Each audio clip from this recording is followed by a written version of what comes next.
Méditation du 14 septembre. Grandeur et humilité, une combinaison rare. L'Éternel est grand et très digne de louange. Sa grandeur est insondable. On parlera de ta force redoutable et je redirai ta grandeur. Psaume 145, les versets 3 à 6. On raconte qu'un jour, alors que George Washington Carver, 1864-1943, l'éminent botaniste et scientifique noir, séjournait dans un hôtel où il devait donner une conférence. Un homme d'affaires lui dit « Et vous, amenez mes valises à ma voiture ». De toute évidence, l'homme avait confondu Carver avec le portier. Pendant quelques secondes, les gens observèrent avec intérêt la réaction de l'éminent chercheur. Alors, sans dire un mot, Carver prit les bagages, les amena à la voiture et se dirigea ensuite vers l'auditorium pour donner sa conférence. Intéressant. À ce moment-là, George Washington Carver était déjà reconnu comme un expert de l'enseignement agricole grâce à ses expérimentations. Il avait réussi à créer un système de rotation des cultures qui permettait aux producteurs de coton de tirer le meilleur profit de la terre.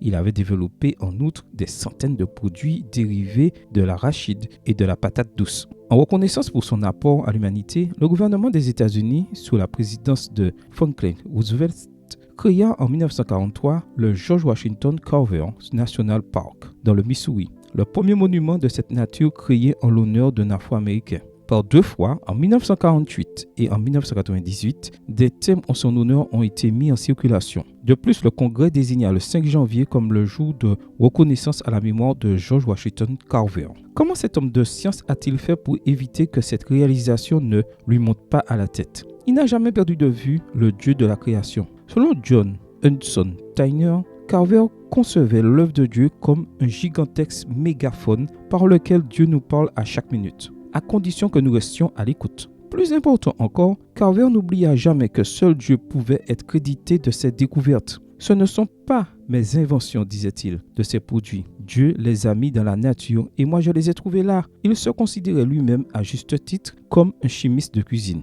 Et vous, voulez-vous être grand sans que vos accomplissements ne vous montent à la tête? Alors, comme le dit notre texte aujourd'hui, reconnaissez que seul Dieu est très digne de louange et, grâce à vos talents, proclamez la grandeur de ses œuvres. La dimension de la réussite est le service envers le prochain. Phrase de John Washington Carver.